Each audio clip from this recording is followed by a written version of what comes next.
এমন একটি বাংলাদেশ এখন নির্মিত হবে অবাধ এবং নিরপেক্ষ জাতীয় নির্বাচনের মাধ্যমে জনগণের প্রতিনিধির কাছে ক্ষমতা হস্তান্তর করার জন্য একটি নতুন সুযোগ আমাদের সামনে এসেছে। আমরা আর সেই সুযোগ হাতছাড়া করতে চাই না। আল্লাহ তাআলার কাছে আমরা তৌফিক চাই। আল্লাহ দীর্ঘ জুলুমের পর এই জাতির প্রতি তুমি করুণা করে যে মুক্তির পথ দিয়েছো, সেই করুণা তুমি আমাদের কাছ থেকে তুলে নিয়ে যেও না। প্রিয় ভাইরা আমার, আমরা জানি আমাদের এই ফুলতলা আল্লাহ তাআলা এখানে আমাদেরকে পাঠিয়েছেন, এখানে আমাদের জন্ম। কিন্তু খান জাহান আলী থানাবাসী প্রতিনিয়ত শাসন যন্ত্রের যে কষ্ট, অত্যাচার, জুলুম, নির্যাতন তো ছিলই আমাদের উপরে। এর সাথে আর দুটো সমস্যা এই অঞ্চলের মানুষের, একটা হচ্ছে মিল আর একটা হচ্ছে বিল, নাকি বলেন? একটা হচ্ছে মিল আর একটা হচ্ছে বিল।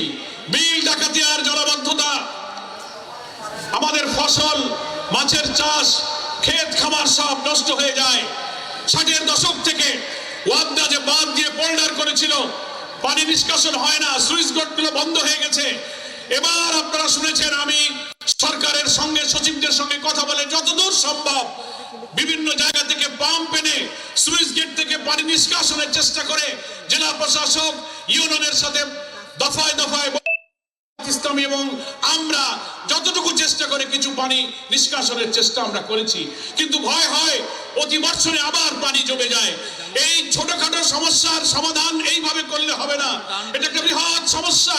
এই জন্য পানি উন্নয়ন বোর্ডের একটি মহাপরিকল্পনার ভিত্তিতে এই অঞ্চলে কয়েক শত কোটি টাকার প্রকল্প গ্রহণ করে এর সমাধানের জন্য আমি পানি সম্পদ মন্ত্রণালয়ের কাছে বলেছি। ওনারা বলেছেন আমরা এই অঞ্চলের জন্য গ্রহণের চেষ্টা করছি। আমরা মনে করি একটি নির্বাচিত সরকার মানুষের দুঃখ কষ্ট যারা বুঝবে, এমন সরকার ছাড়া এই সমস্যার সমাধান হবে না। মানবীয় চেষ্টা করে এই বিশাল সমস্যার সমাধান হবে না।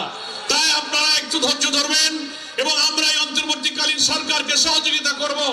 আরেকটি সমস্যা, আমাদের বিগত আওয়ামী আমলে 26টি পাটকল সরকারি বন্ধ করা হয়েছে, 26টি জুট মিল বিনা কারণে আওয়ামী লীগ বন্ধ করে দিয়েছে। তারা বলে লোকসান যায়, ভর্তুকির টাকা দিতে পারবো না। তাহলে বিজিএমসির অফিসাররা বেতন পায় কি করে? আর আমার শ্রমিকের মজুরি, গ্র্যাচুইটি, পিএফ, প্রভিডেন্ট ফান্ডের টাকা তোমরা দিতে পারো না। ফলে আমরা মনে করি আওয়ামী দুঃশাসনের হাজার জুলুমের জন্য এই দুঃখী মানুষের হাজার হাজার লোক এখানে কলকারখানায় কাজ করে খেত। আমাদের এই খানজাহান থানাতেই প্রায় 5টি জুট মিল সরকারি বেসরকারি মিলে আছে। আমরা আফিল, আলিম, ইস্টার্ন, মচেন জুট মিল, জুট স্পিনার্স, একে একে সোনালী, এজাক্স যা কিছু বন্ধ হয়েছে, আমরা মনে করি সরকারের পদক্ষেপ নিয়ে হয় আপনি এই মিলগুলো চালু করেন, মালিককে ডেকে তাদের বকেয়া পাওনা দিয়ে দেন, না হয় সরকারি অনুদানে মিল চালু করার ব্যবস্থা করুন। পাট আমাদের বাংলাদেশের একটি লাভজনক খাত, অথচ সেই পাট আজকে লোকসানি খাতে পরিণত করা হয়েছে শুধু ঊর্ধ্বতন প্রশাসনের চুরি, দুর্নীতি, লুটপাটের কারণে। দায়ী হলো যারা এটা চালায়, তাদের চুরি, তাদের দুর্নীতি, তাদের লুটপাট। ফলে মিল এবং বিলের এই সমস্যার জন্য আমাদের আমিরে জামাত এখানে উপস্থিত হয়েছেন। আপনারা অনেকে বলেছিলেন এই যে মিলের নেতৃবৃন্দ আমার কাছে স্মারকলিপি দিয়েছে আমিরে জামাতকে দেওয়ার জন্য, আমি আমিরে জামাতকে দিব এবং এলাকাবাসীর পক্ষ থেকে আমার আমিরে জামাতের কাছে আবেদন থাকবে তিনি এই বক্তব্য, এই স্মারকলিপির প্রসঙ্গটি এই সরকারের যিনি প্রধান, অন্তর্বর্তীকালীন সরকারের প্রধান উপদেষ্টা নোবেল বিজয়ী ডক্টর প্রফেসর ইউনূসের সাথে উনি এলাকার সমস্যা নিয়ে আমাদের পক্ষ থেকে তিনি কথা বলবেন ইনশাআল্লাহ। আমি আপনাদের কাছে আরেকটি কথা বলে বিদায় নিতে চাই, কারণ আমিরে জামাতে আমাদের আজকের এই অনুষ্ঠানের মূল বক্তব্য দেবেন। আমরা এই ফুলতলা ডুমুরিয়া একটা সন্ত্রাস কবলিত অনুন্নত অঞ্চল ছিল। 5টি বছর আপনারা আমার উপরে জিম্মাদারি দিয়েছিলেন।